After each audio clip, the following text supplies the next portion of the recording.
শবে বরাত আসছে, যেটাকে আসলে হাদিসের ভাষ্যে বলা হয়েছে মধ্য শাবানের রাত, শবে বরাত না, এটার হাদিসের ভাষ্যের নাম কি? মধ্য শাবানের রাত। এই মধ্য শাবানের রাত বা মধ্য শাবানের রজনী, এই রাতে যেটাকে আমরা শবে বরাত বলি, এই রাতের নামাজের নিয়ম কি? কয় রাকাত পড়তে হবে, কোন রাকাতে কোন সূরা কতবার পড়তে হবে, এটা বহুল জিজ্ঞাসিত একটা প্রশ্ন। এবং এ ব্যাপারে আমরা অনেকে জানি যে শবে বরাতের নামাজে এত রাকাত পড়তে হবে, সেখানে সূরা কুল হু আল্লাহ ইখলাস এতবার পড়তে হবে, ইত্যাদি ইত্যাদি। লাইলাতুল কদর ছাড়া অন্য যে সমস্ত রাতের ফজিলত আছে, এর মধ্যে 10টা রাতের কথা আল্লাহ তাআলা শপথ করেছেন, ওয়াল ফাজরি ওয়া লায়ালিন আশর। সে 10টা রাত হলো জিলহজের প্রথম দশক। খবরও নেই আমাদের দেশে মানুষের, যে রাতগুলো শপথ আল্লাহ কোরআনে করছেন, কত ফজিলতপূর্ণ, কিন্তু জিলহজের প্রথম দশকের রাতের কোনো বিশেষ ফজিলতের কথা আমরা কয়জনে জানি? যাই হোক, মধ্য শাবান রজনীর কথা আমরা বেশি জানি শুধু না, সবচেয়ে বেশি আমরা এ রাতে ইবাদত বন্দেগীর চেষ্টা করি। তো সবচেয়ে বেশি চেষ্টা তো হওয়া উচিত হলো লাইলাতুল কদরে। এর পাশাপাশি যদি কেউ মধ্য শাবানের রাতে আল্লাহ তাআলার ক্ষমা লাভের চেষ্টা করে, সেটা দর্শনীয় না, সেটা জায়েজ। এ রাতের এতটুকু ফজিলত অবশ্যই প্রমাণিত যে আল্লাহ রাব্বুল আলামিন এ রাতে হিংসুক ছাড়া, মুশরিক ছাড়া বাকি মানুষগুলোকে সাধারণ ক্ষমা ঘোষণা করেন। অতএব এ রাতের একেবারে কোনোই ফজিলত নেই, ব্যাপারটা সেরকম না। বিভিন্ন হাদিসের আলোকে এটুকু অন্তত সাব্যস্ত হয় যে আল্লাহ তাআলা হিংসুক এবং আপনার মুশরিক ছাড়া, মানুষের পিছিয়ে লাগে শত্রুতা, এই মানুষ ছাড়া বাকি মানুষকে মাফ করে। তাহলে মধ্য শাবানের রাত বা যেটাকে শবে বরাত বলছি আমরা, এই রাতের মূল আমলই হলো, এটাকে কেন্দ্র করে মূল আমলই হলো নিজেকে শিরক এবং হিংসা থেকে পরিচ্ছন্ন করা, সাধারণ ক্ষমার উপযুক্ত করা। এটা হলো মূল আমল, বাস। এর বাইরে আপনি ক্ষমা লাভের জন্য যদি চেষ্টা করেন, সেটা কোনো দর্শনীয় বিষয় নয়। তবে এই রাতকে কেন্দ্র করে বিশেষ ফরম্যাটে নামাজ, রাত জেগে, তারপর বিশেষ ফরম্যাটে ইবাদত, এই সূরা এতবার, এই নামাজ এত, এরকম কোনো কথা কোরআন হাদিসে বর্ণিত হয়নি। এগুলো আমরা মনগড়া বানিয়ে নিয়েছি। এবং যদি এরকম কোনো ফরম্যাট আমরা ঠিক করে নিয়ে সেভাবে ইবাদত করাটাকে আমরা এ রাতের আমল, শরিয়া সিদ্ধ আমল মনে করি বা সুন্নাহ আমল মনে করি বা কোন নির্দিষ্ট আমল মনে করি, তাহলে বেদাতে পর্যবসিত হবে। অতএব বাড়াবাড়ি এবং ছাড়াছাড়ি এই দুইটাই আমাদেরকে পরিহার করতে হবে। যতটুকু আছে ততটুকু আমরা আমল করব এবং এসে আমল অনুযায়ী আমরা চলার চেষ্টা করব। শবে বরাতে সবচেয়ে বেশি মানুষ মসজিদে কেন ভিড় জমায় বলেন তো? শবে কদর বেশি ফজিলতপূর্ণ না এই রাত? শবে কদর কোন তুলনা আছে শবে কদরের সাথে কোনটার? কিন্তু শবে কদরে কি এত মানুষ ইবাদত বন্দেগী করার চেষ্টা করে শবে বরাতে যত করে? কারণ কি? মিষ্টির জন্য বলে, খারাপ বলেন নাই। আমি ছোট থাকতে যখন মাদ্রাসায় পড়ি, লজিং এ ছিলাম এক বাড়িতে, আমার মনে আছে এক মসজিদে সারা রাত শবে বরাতে এরকম দোয়া দরুদ হয়েছে। এবার শেষে মিষ্টি বিতরণ হচ্ছে, জিলাপি দিতে আর কি, তখন তো জিলাপি দেওয়া হচ্ছে। তো এক আল্লাহর বান্দা তার যে জিলাপি দিচ্ছে, সবাই দুটা দুটা করে দিচ্ছে, ভুলে তার একটা পড়ছে আর কি। পরে সেই জিলাপিটা নিয়ে এসে বাইরে ওই মুয়াজ্জিন বেচারার 14 গোষ্ঠী গালিগালাজ করতে করতে বলতেছে যে সারা রাত বেটা সবচেয়ে বেশি কাঁদলাম আমি, আর দিছে আমার একটা। আল্লাহর কাছে এই নসিব চাই এই একটা জিলাপি নিয়ে পাইলাম। সে কানতে কানতে মুয়াজ্জিনকে গালিগালাজ করতে করতে যাচ্ছে। আমার ছোটবেলার ঘটনা। যাই হোক, তো মিষ্টির জন্য যায় না, এটা পুরোপুরি সঠিক না। এত অভাব পড়ে না যে সারা রাত মানুষ মসজিদে পড়ে থাকবে একটু মিষ্টির একটা প্যাকেটের জন্য, আমার মনে হয় না। আমার যেটা মনে হয়, সবচেয়ে বেশি মানুষ এ রাতে ইবাদত বন্দেগীর চেষ্টা করে, কারণ মানুষ মনে করে এ রাতে ভাগ্য নির্ধারণ হয়। অতএব এক রাতে ইবাদত বন্দেগী করে যদি সারা বছরেরটা ফাইনাল করে ফেলতে পারি, মন্দ কি? এই হলো মূল কাহিনী।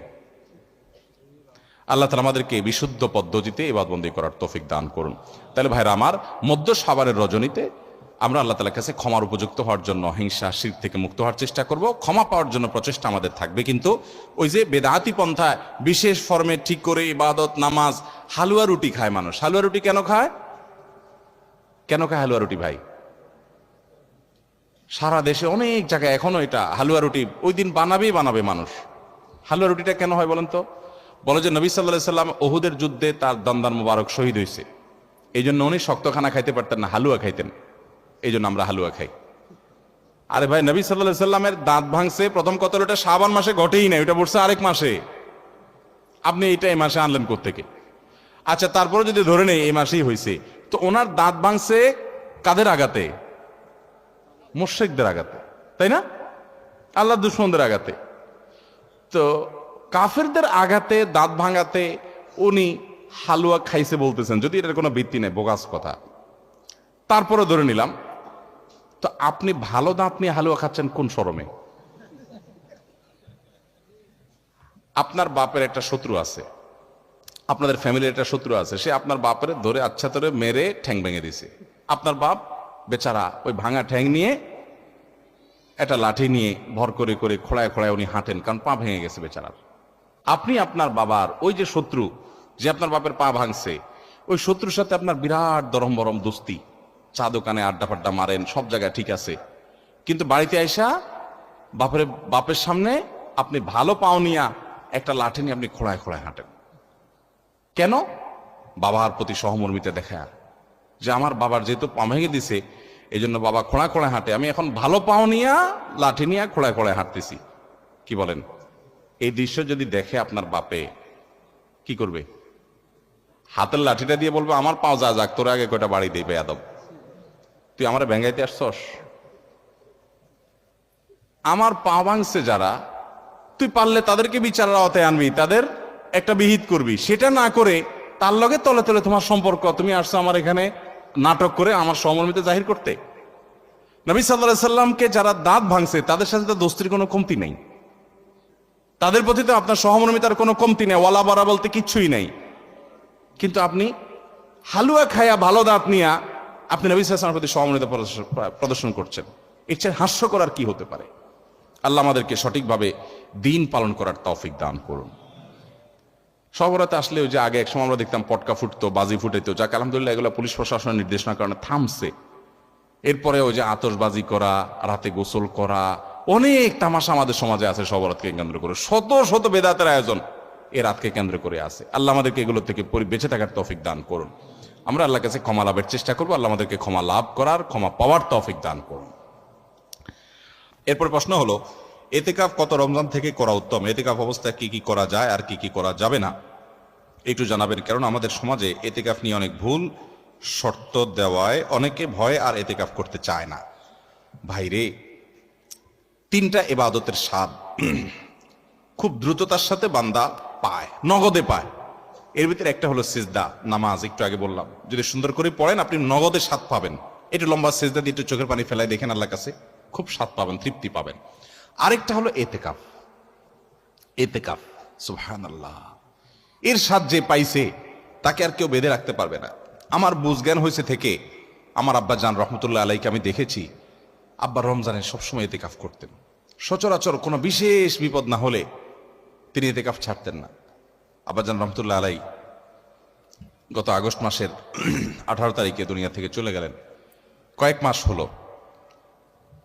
গত রমজানে আল্লাহর বান্দা ক্যান্সারে আক্রান্ত, গ্রামের বাড়ি পাঠাইছি আমি, ডাক্তার বলছে অবস্থা ভালো না, লক্ষণ ভালো না, একটু গ্রাম থেকে ঘুরে আসুক।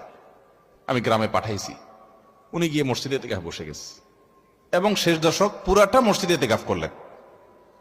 মারাত্মক ব্যথা, ক্যান্সারের পেইন। আমি বলছি কিভাবে এতেকাফ বসছে উনি?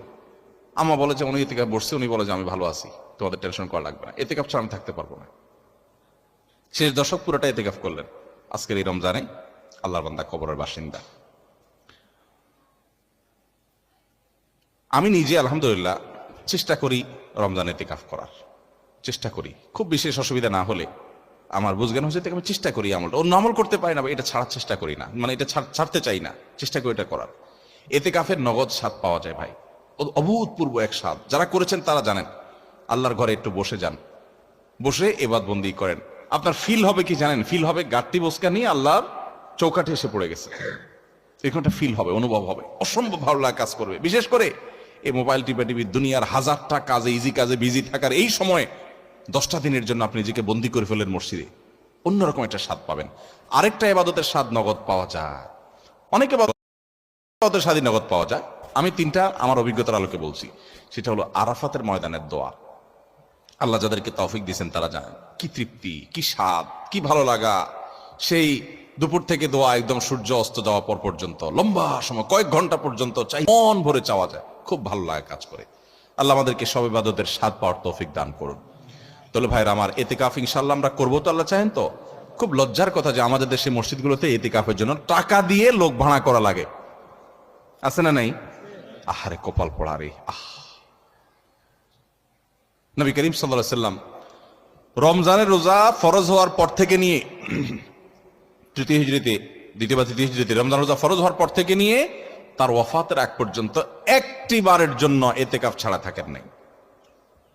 যে আমলটা নবী করিম সাল্লাল্লাহু আলাইহি ওয়াসাল্লামের জীবনে একবারও ছাড়েন নাই, আমরা বেশিরভাগ লোক জীবনে একবারও করি নাই। হাত তোলেন দেখি কারা কারা এতেকাফ করছেন মসজিদ 10 দিন রমজানের শেষ 10 দিন ফুল এতেকাফ করছেন, জীবনে একবার হলেও করছেন যারা হাত তোলেন। দেখেন কয়টা হাত উঠছে, গোনা যাবে না। এর মানে হলো ম্যাক্সিমাম মানুষ আমরা জীবনে একবারও করি নাই।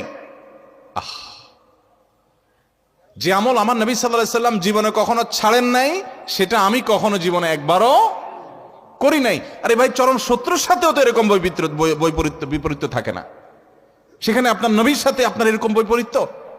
এতেকাফ করবেন তো ইনশাআল্লাহ? আপনি কিসের বিজি? আপনি আমার নবীর চাইতে আপনি বেশি বিজি, যিনি কাফাতুন নাসের কাছে রাসূল হয়ে এসেছেন, যিনি রাহমাতুল লিল আলামিন ছিলেন, গোটা পৃথিবীর মানুষের জিম্মাদারি যার মাথায় ছিল, মদিনা রাষ্ট্রের প্রধান যিনি ছিলেন, শেষ 10 দিন আসছে সব কাজ বন্ধ, মসজিদে এসে পড়ে যেতেন। উনি যদি পারেন, আপনি কি ব্যস্ত? এতেকাফ করবো তো ইনশাআল্লাহ।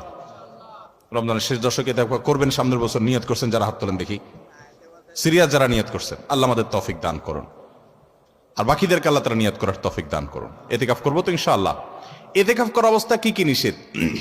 এতেকাফের বাইরে আপনার যা যা নিষেধ, এতেকাফ অবস্থায় তা নিষেধ। হারাম কোনো কাজ তো বাইরেও করা যাবে না, মসজিদেও করা যাবে না। তবে এতেকাফরত অবস্থায় আপনি দুনিয়ার কাজ কাম এতেকাফে বসে বসে করবেন না।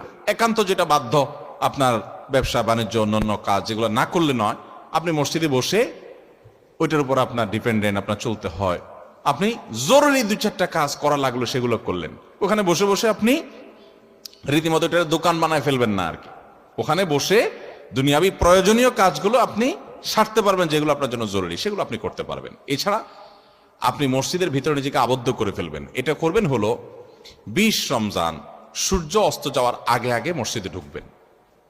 20 রমজান সূর্য অস্ত যাওয়ার আগে আগে মসজিদে ঢুকবেন।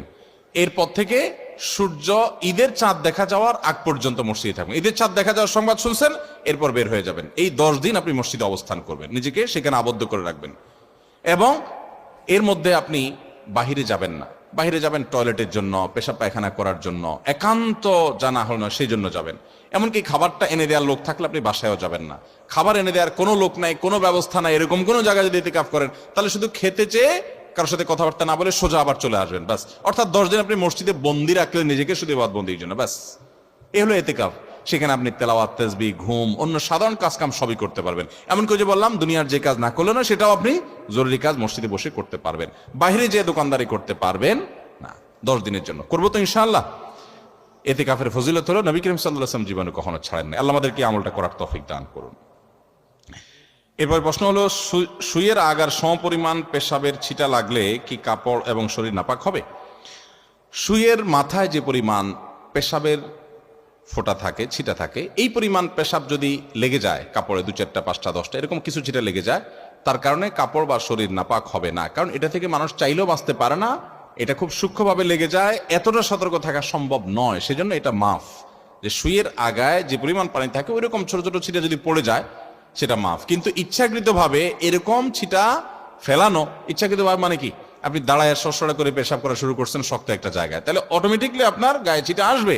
অতএব আপনি এমন ভাবে পেশাব করবেন যাতে ছিটা না আসে। তারপরেও যদি চলে আসে, ইনশাআল্লাহ এর কারণে কি হবে না, আপনার গুনাহ হবে না, এবং আপনার পোশাক বা শরীরও অপবিত্র হবে না। ওই পোশাকে আপনি নামাজ পড়তে পারবেন।